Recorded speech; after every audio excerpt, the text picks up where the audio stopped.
You know, every now and then a watch comes out, people think it looks familiar, and then they realize it looks a little too familiar, and some debates get started over again, over homages, over copies. And I think that's exactly the case with this one, the IX&DAO 5303, which is a clear homage to the Serica 5303.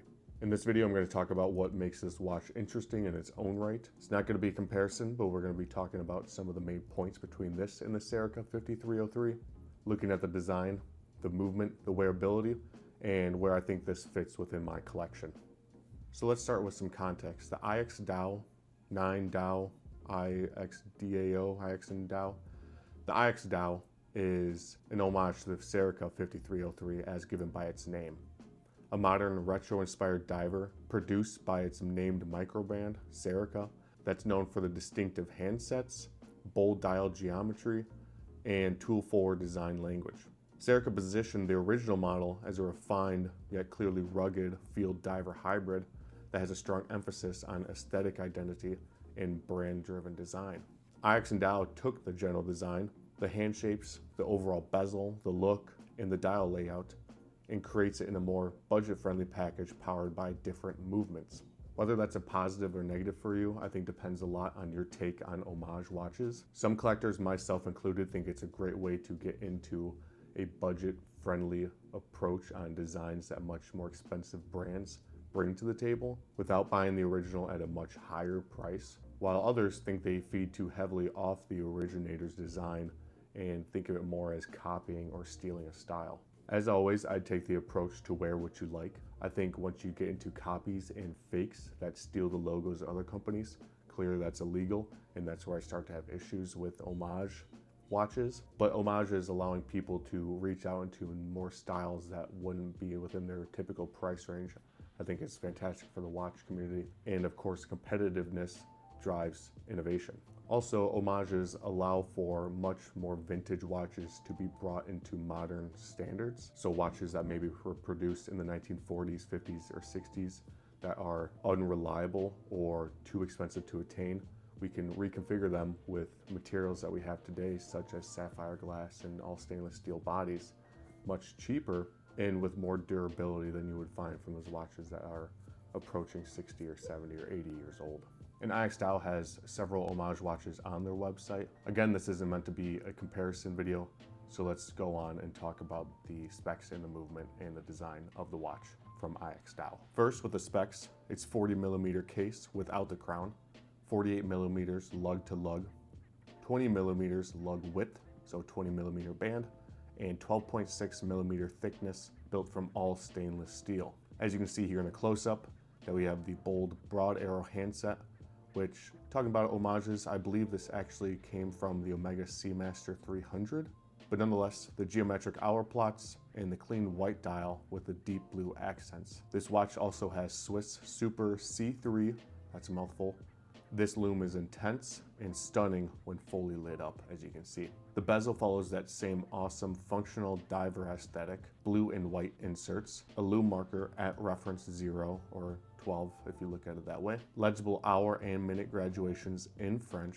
It's a 120 click unidirectional bezel, and functionally it's really my only gripe with this watch. It is quite difficult to turn, especially with slippery hands, which could come up as an issue if you are using this watch to dive, but when it does work correctly, it makes a real nice tactile click sound.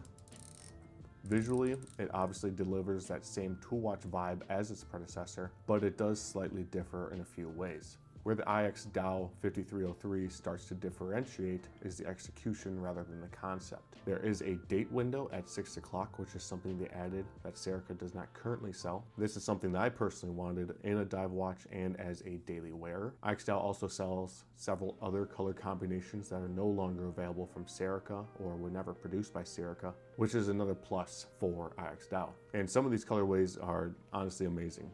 Awesome designs, I think, all around with great color combinations. And IX&DAO has limited print on the dial saying 200 meters or 660 feet, automatic, and at the very bottom, IX&DAO diver text is visible. And I know IX&DAO has changed this font and design on the dial a couple times because this is the version 3 of their IX&DAO 5303. And based on the previous ones I saw, I actually prefer this over the previous renditions. The watch has a double domed, clear, anti-reflective sapphire crystal, a must-have nowadays. From the purchase configuration, I have the Jubilee bracelet from IX&DAO that has solid links and solid end links. It's high quality, but slightly sharp on the edges, not as refined as I was expecting, but also not as bad as I read from online reviews. The all stainless solid bracelet is a little heavier than I typically wear, but man, does it look amazing.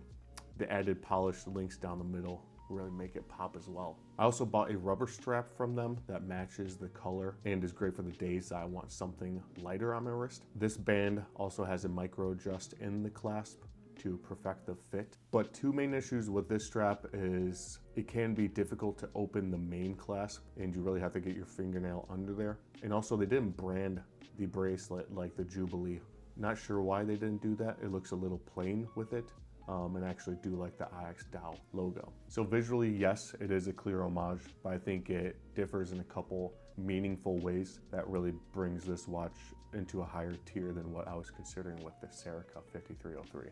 It doesn't feel sloppy. It's all high-class materials, I think. A couple sharp edges here and there, but nothing that I can't live with or that will be polished down over time anyways. So certainly not a straight copy whatsoever. I think it's a meaningful derivation compared to its predecessor. Inside, this watch runs the Soletta SW200, a reliable, widely used Swiss automatic movement that has hacking and hand whiting and a power reserve of just shy of 40 hours. It also has a quick set for the date. This movement, the SW200, is the main competitor for the ETA 2824 movement, and this configuration with the watch and the SW200 movement costed at the time $350. But you can find on the website that there are two different options besides the SW200 that you can use to spec the watch. One configuration includes the cheaper PT5000 movement, which will run about $250, or you can opt in for the original ETA 2824, which will cost the most at $450. Knowing the movements and the differences between them, I felt the Soletta SW200 is the perfect middle ground for this watch. And I think with that and all of the design and materials used as talked about previously, from a pure functionality standpoint, I think it puts the watch on perfect ground.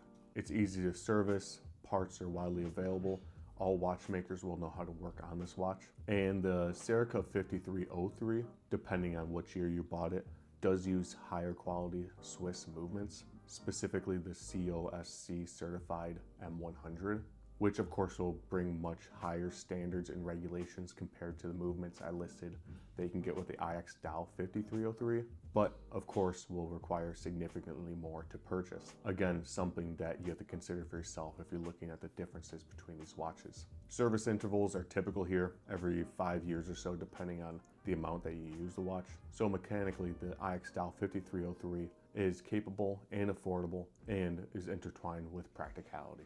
On the wrist, it has a confident presence without feeling oversized. Here shown on my 8-inch wrist. The bracelet articulation helps with comfort, and the case sits flatter than you might expect, which makes it easy to wear for long stretches. The metal and rubber band both have the micro adjusts, as I talked about, built in, and are very easy to change if you have swelling differences throughout the day. Legibility of the dial, again, obviously excellent, strong contrast, bold hands, and lume that read cleanly at a glance due to the large markers. The screw down crown is easy to manipulate. The quick date set is really nice for the days that you don't wear it. And the 200-meter water resistance rating makes it suitable for everyday life, whether it's swimming, traveling, hiking, or just everyday wear. From a collection standpoint, this watch really itches the scratch of a retro style new diver tool watch. And I understand part of the emotional attachment to the watch comes with the originality of the design. And if it's not originally designed from its creator, sometimes you don't have the connection with the watch. But for other people, like me, it's perfectly fine. Again, for others, it doesn't quite scratch that itch for them. I really love this watch, and I think this will be a watch that I keep in my collection for a very long time. So for the final verdict, as an homage, the IX&DAO delivers a lot of the visual personality, bold hands, distinctive markers, rugged tool aesthetic, but at a much more approachable price point and similar finishing and different branding. If you love the design language of these types of watches, but either aren't ready to commit to the much higher price of micro brands, or you simply want to experience this look in a different tier of the market, this watch makes sense. It's functional, wearable, mechanically solid, and again, really visually compelling.